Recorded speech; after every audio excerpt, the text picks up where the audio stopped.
भगवान पूछेगा तो तुम जब भी सच्चा भगवान भी था तो भी तुमने इसको मुक्त क्यों नहीं किया, इसके लिए मेहनत क्यों नहीं किया, इसके लिए संकल्प क्यों नहीं किया, इसको अच्छी तरह से पढ़ाई क्यों नहीं कराई ज्ञान की, ये मुक्त क्यों नहीं हुआ। तुम्हारे में से अगर कोई भी मुक्त होके नहीं जाएगा, मुक्त नहीं होगा तो हमको पीड़ा होती है, तकलीफ होती है, रोना आता है। वो भी कभी कभी ऐसा बहुत ऐसी दिल उसकी भराती थी जब भी ऐसा बोलता था, भाई तुम सब इतने आए हैं, मेरे को बहुत डर लगता है एक बात का, तुम इधर से सीढ़ी उतरेगा और अगर मर गया और मुक्त नहीं हुआ तो ये मेरे ऊपर दोष है, मेरे को तकलीफ होगी। जैसे मैं जन्म मरण में जाता हूँ, कौन से तुम जन्म मरण में जाएगा, कौन सी सजा तुमको मिलेगी, तुम अभी तक सुधरता क्यों नहीं है, अभी तक तुम भूल क्यों करता है, तुम्हारी भूल मेरे को तकलीफ देती है।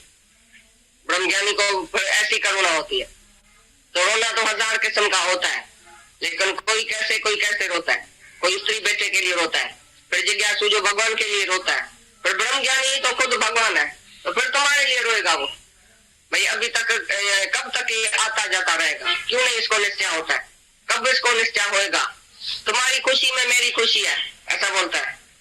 भाई तुम खुश होगा तभी मैं खुश होऊंगा। भगवान के भगत जब भी रोते हैं तो तुमको रुला देते हैं। एक भजन है, भाई ये बड़े भगत है क्या कहिए, वो जब रोते हैं तो तुमको भी रुला देते हैं, वो जब हंसते हैं तो तुमको हंसा देते हैं। तो ऐसा ब्रह्म ज्ञानी की जो है दिल बहुत मौन होती है दूसरे के दुख के टाइम में, और अपने संबंधियों के दुख के टाइम में पहाड़ जैसा अडोल होता है। उसको अपना और अपने वाले का दुख नहीं सताता है, लेकिन दूसरे का थोड़ा भी दुख वो सह नहीं सकता है। कख न सहे मुंह मथा, प्यार उन्हें मुंह साड़ा। एक कख जितना दुख भी हमारे ऊपर आएगा तो गुरु नहीं सह सकता है। बोलता है एक कख भी इसको क्यों लगा, इतना भगत उसको प्यारा होता है। भाई जो मेरी शरण आता है वो अभी उसी को भाई मुक्त करो, इतनी उसके अंदर में करुणा होती है। तो इधर बात है तो ब्रह्म ज्ञानी तो मुक्ति की भी इच्छा नहीं करेगा, क्योंकि बंधन ही नहीं है तो मुक्ति काहे की, और ध्यान भी किसका करे, भगवान उनसे जुदा नहीं है जो ध्यान करे।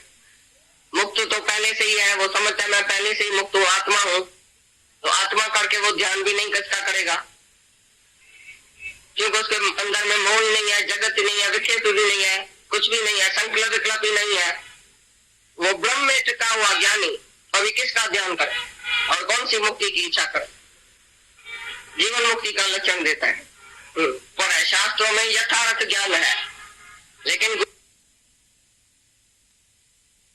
जिज्ञासु कैसे रोता है, भगवान के लिए रोता है, और ज्ञानी कैसे रोता है, करुणा होती है सबके लिए। भाई आया भी है, मंच देह में आया भी है, इस दरवाजे पर आया नहीं है, आया भी है, लेकिन अभी तक मुक्त क्यों नहीं हुआ। ये काहे के लिए भूल करता है अभी तक। दादा को भी कभी कभी ऐसा आंसू आ जाता था, भाई तुम अभी तक भूल क्यों करते हैं, तुम भूल करते हैं, हमको तकलीफ होती है। भाई हमारे से भगवान पूछेगा तो तुम जब भी सच्चा भगवान भी था तो भी तुमने इसको मुक्त क्यों नहीं किया, इसके लिए मेहनत क्यों नहीं किया, इसके लिए संकल्प क्यों नहीं किया, इसको अच्छी तरह से पढ़ाई क्यों नहीं कराई ज्ञान की, ये मुक्त क्यों नहीं हुआ। तुम्हारे में से अगर कोई भी मुक्त होके नहीं जाएगा, मुक्त नहीं होगा तो हमको पीड़ा होती है, तकलीफ होती है, रोना आता है। वो भी कभी कभी ऐसा बहुत ऐसी दिल उसकी भराती थी जब भी ऐसा बोलता था, भाई तुम सब इतने आए हैं, मेरे को बहुत डर लगता है एक बात का, तुम इधर से सीढ़ी उतरेगा और अगर मर गया और मुक्त नहीं हुआ तो ये मेरे ऊपर दोष है, मेरे को तकलीफ होगी। जैसे मैं जन्म मरण में जाता हूँ, कौन से तुम जन्म मरण में जाएगा, कौन सी सजा तुमको मिलेगी, तुम अभी तक सुधरता क्यों नहीं है, अभी तक तुम भूल क्यों करता है, तुम्हारी भूल मेरे को तकलीफ देती है। ब्रह्मज्ञानी को ऐसी करुणा होती है। तो रोना तो हजार किस्म का होता है, लेकिन कोई कैसे रोता है। कोई स्त्री बेटे के लिए रोता है, फिर जिज्ञासु जो भगवान के लिए रोता है, फिर ब्रह्म ज्ञानी तो खुद भगवान है, तो फिर तुम्हारे लिए रोएगा वो। भाई अभी तक कब तक ये आता जाता रहेगा, क्यों नहीं इसको निश्चय होता है, कब इसको निश्चय होएगा, तुम्हारी खुशी में मेरी खुशी है, ऐसा बोलता है। भाई तुम खुश होगा तभी मैं खुश होऊंगा। भगवान के भगत जब भी रोते हैं तो तुमको रुला देते हैं। एक भजन है, भाई ये बड़े भगत है क्या कहिए, वो जब रोते हैं तो तुमको भी रुला देते हैं, वो जब हंसते हैं तो तुमको हंसा देते हैं। तो ऐसा ब्रह्म ज्ञानी की जो है दिल बहुत मौन होती है दूसरे के दुख के टाइम में, और अपने संबंधियों के दुख के टाइम में वो पहाड़ जैसा अडोल होता है। उसको अपना और अपने वाले का दुख नहीं सताता है, लेकिन दूसरे का थोड़ा भी दुख वो सह नहीं सकता है। कख न सहे मुंह मथा, प्यार उन्हें मुंह साड़ा। एक कख जितना दुख भी हमारे ऊपर आएगा तो गुरु नहीं सह सकता है।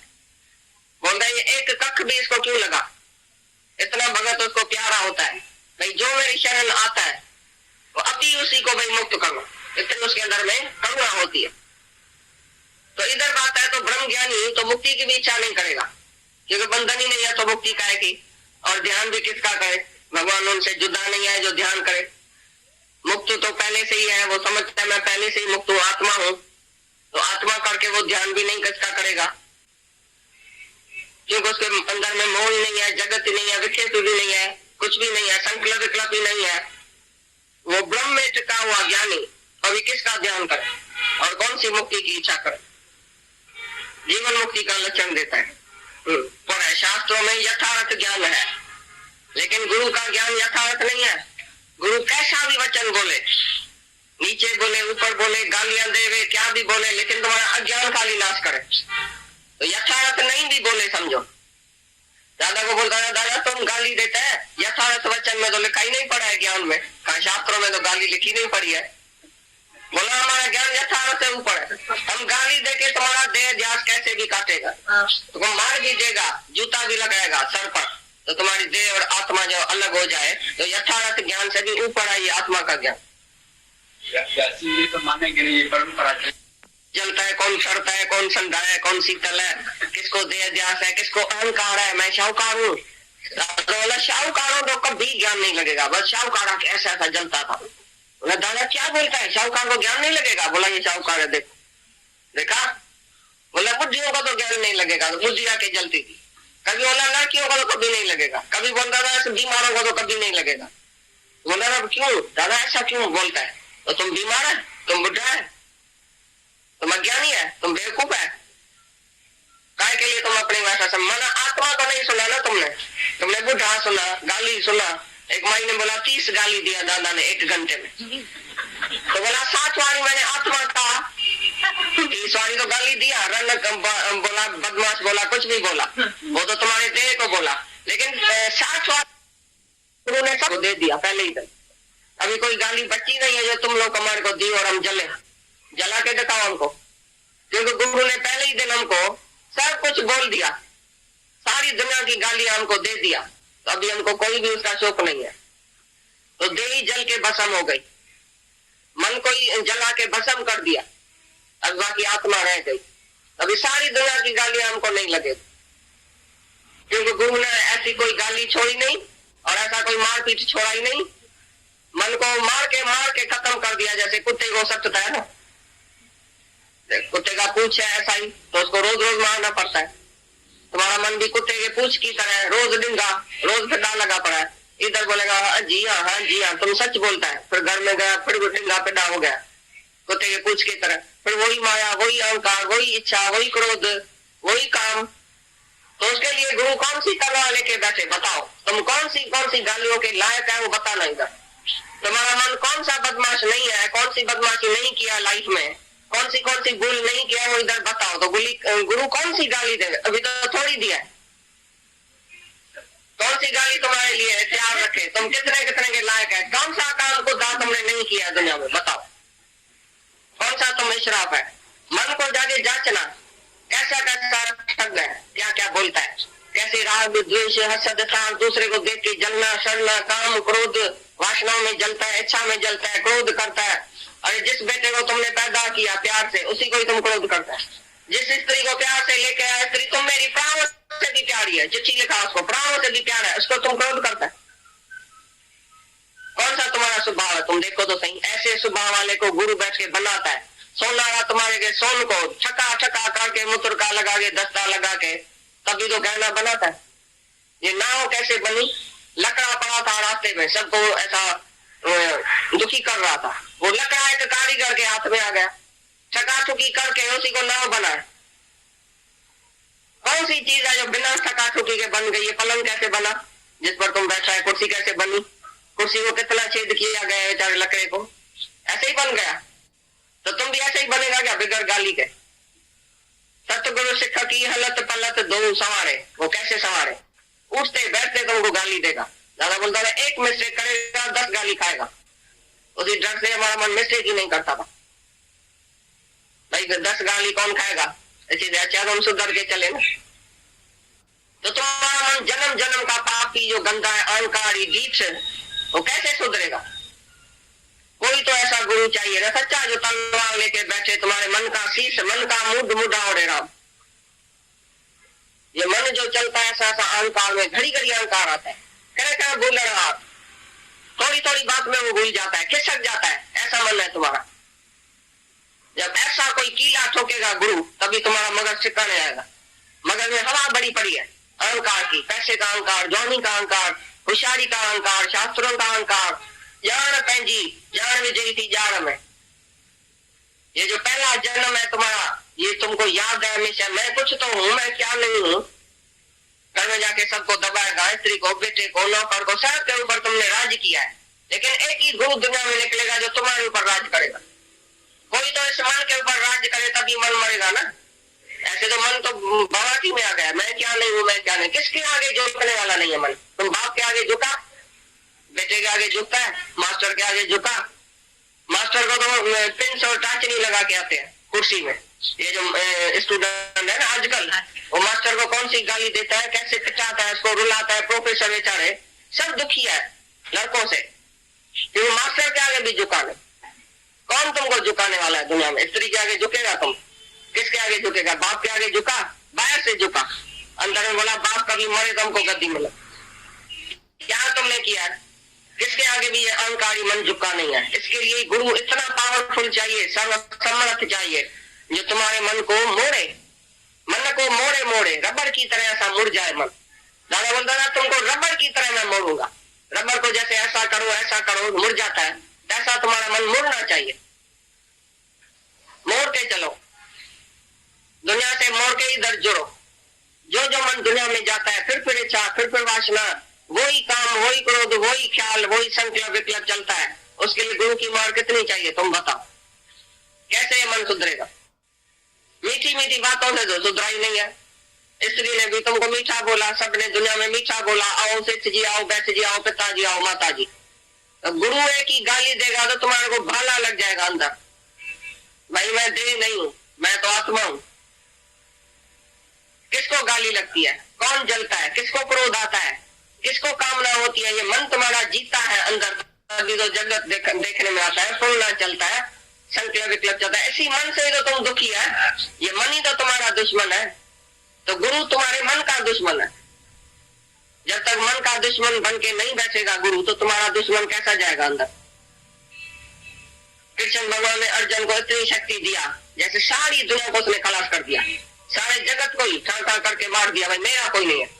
जो मेरा था उस पर बंदूक लगा दिया, तो अर्जुन ही बेचारा मर गया। जब लड़ाई पूरी हुई तो सब आदमी आया अर्जुन के पास। तो कृष्ण को भी बोला, भाई कृष्ण भगवान तुमने अर्जुन से ऐसी लड़ाई क्यों करा भाई? भाई इतना आदमी मार डाला अर्जुन ने। कृष्ण ने बोला मरा तो खाली एक अर्जुन, भाई कोई नहीं मरा। मरा तो एक अर्जुन, हमारे कहने पर, हमारे वचन पर जो मरा वो अर्जुन ही मरा। बाकी तो सारी दुनिया जो मरी वो फिर जन्म में आती है, लेकिन एक ही अर्जुन मरा, अहंकार उसका मर गया, वो जन्म मरण में नहीं आएगा। एक ही अर्जुन सारी लड़ाई में मरा है, बाकी कोई नहीं मरा है। वो अभी तक बैठा है, कोई सांप की जून में, कोई गिद्दड़ की जून में, कोई मच्छर की जून में, कोई कीड़े की जून में बैठा है, अभी तक मरा कहाँ है? बैठा है। एक ही अर्जुन मरा जो मुक्त हो गया, फिर जन्म मरण में नहीं आएगा। जो गुरु के वचन पर मर के मिटता है तो ये अहम ब्रह्मस्मि, भाई मैं ब्रह्म हूं, मैं भगवान हूं, मैं ये देह नहीं। तो देह का फर्ज, धर्म, संकल्प, विकल्प, काम, क्रोध, सब विकार खलास हो जाए। सारा जगत, सारी सृष्टि तुम्हारे अंदर जो पड़ी है उसकी प्रलय हो जाए। एक भी संकल्प विकल्प तुम्हारे अंदर नहीं आए कि मैं हूं, कि ये मेरा है। तभी तुम जीवन मुक्ति के अवस्था में आएगा। जैसा ये शास्त्र बोलता है, तो जीवन मुक्त क्या होता है? ऐसा तुम अंदर से जांचो कि तुम भी जीवन मुक्त है कि अभी तक नहीं है। अभी तक मैं और मेरे की दुनिया में ही मरा गड़ा रहता है, काम क्रोध में मरता गड़ता रहता है, कि कभी कुछ सुधरा भी है तुम? 18,000 पूरा हो गया, सुधरा कोई नहीं, क्या फायदा? कौन सा सुधारा हुआ है? काल के तुमको खाली दिया है तो तुम खाली खाओ, बस तुमको ताकत आ जाए। तुमको कुछ मेहनत नहीं करनी पड़ती है। तुम अपना जिंदगी का टाइम नहीं गंवाना, जीवन बाकी थोड़ी है। तुम जल्दी में जल्दी मेरे वचन पर विश्वास करके तुम मुक्ति का पद पाओ। इधर ही तुम जाके नहीं शास्त्र पढ़ना, तुम टाइम नहीं गंवाना। मैं ध्यान करके देखूं, मला समाधि करके देखूं, मला शास्त्र पढ़ के देखूं, मला भक्ति करके देखूं, कुछ नहीं करना। जो मैं बोलता हूँ वो जाके करो, जाके मरो, बस कुछ भी करना नहीं। तो उसके जीवन का सारा अनुभव हमारे काम में आता है कि नहीं? वो बोलता है 85 वर्ष का अनुभव मैं तुमको देके जाता हूँ, तुम्हारा 85 वर्ष जो है वो छूट बच गया, ऐसा बोलता था। तुमको छोटी उम्र में मैं इतनी बड़ी एज का अनुभव देके जाता, तो तुमको अपनी एज गंवानी नहीं पड़ेगी, अपना टाइम गंवाना नहीं पड़ेगा। मक्खन तत्व एसेंस जो है देके जाता हूँ। 4 वेद 6 शास्त्र और समर्थी जाके पढ़ने की जरूरत ही नहीं है। एक ही अक्षर 2.5 अक्षर प्रेम का पढ़े सो पंडित हो, अंदर खड़ी उजाड़ पन्ना पढ़ने के तरह, अक्षर पर अल्फ जो बस एक ही अक्षर पढ़ो। तो मैं आत्मा हूँ, सर्व में आत्मा है, भाई क्या पढ़ना? सब शास्त्र में एक ही तो बात करता है, तू ब्रह्म है, सब जग ब्रह्म ही है। ब्रह्म करके जाके देखो, वो प्रैक्टिस शुरू करो आज से। तुम पढ़ के पीछे 18 साल उसमें गंवाएगा, 50 साल उसमें गंवाएगा, तुम्हारी सारी जीवन चली जाएगी, मर भी जाएगा, तो भी तुम्हारे को कुछ पता नहीं पड़ेगा। ये जड़ शास्त्र तुम आत्मा को कभी शांति नहीं देगा। कौन सा शब्द? पानी में खड़े सदनी नहीं जुड़ जाए। अच्छा, संत जो बनेगा उसे कोई तो संग करेगा ना। सारी दुनिया को शांति चाहिए, वो किधर जाएगा? ब्रह्मज्ञानी अगर ऐसा दुकान नहीं खोले तो सारी दुनिया किधर जाए? संत न होते जगत में जल मरे संसार, सारी दुनिया जल रही है आग में, उसको कौन ठंडा करे, कौन शीतल करे? संत बड़े परमारथी शीतल जन के अंग, तपत बुझाइन औरों की दे दे अपना रंग। जो तपत में जल के आता है उसको कौन ठंडा करे?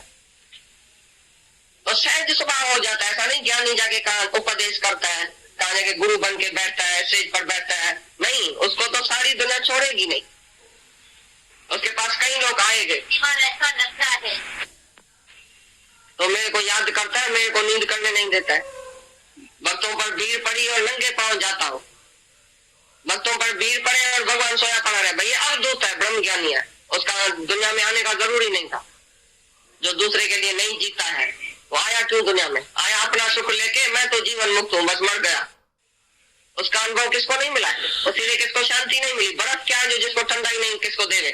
वो बर्फ कौन सी, वो आग कौन सी है जिसको गर्माश नहीं पहुंचा है? तो ब्रह्मज्ञानी का जो है, जो उसका अनुभव वो शीतल है, शीतल करने वाला है। कोई भी उसके नजदीक बैठेगा शीतल हो जाएगा ऑटोमेटिकली, चाहे ज्ञानी नहीं भी बोले। उसका मौन, उसका वाइब्रेशन दूसरे को शांति पहुंचाए। उसके सामने बैठने से, नजदीक बैठने से शांत हो जाएगा, तुम्हारा जगत ही अंदर से भूल जाएगा। तुम समझेगा मेरा जगत ही गुम है। तभी तो बोला इधर आके तो मैं आत्मा को पक्का करके जाता हूँ, इधर तो कुछ नहीं है, लेकिन घर में जाता हूँ फिर भूल जाता हूँ। क्योंकि ये ब्रह्म ज्ञानी का वाइब्रेशन है जो तुम्हारे मन को खींच के बैठा है, वश में करके बैठा है। इसके लिए तुम्हारा मन कहाँ नहीं जाता है, और तुम इधर से नीचे जाएगा फिर मन के वश हो जाएगा। तो ज्ञानी के नजदीक बैठने से अनुभव तो मिला ना, तो उसको छोड़े ही क्यों हम? ऐसे गुरु को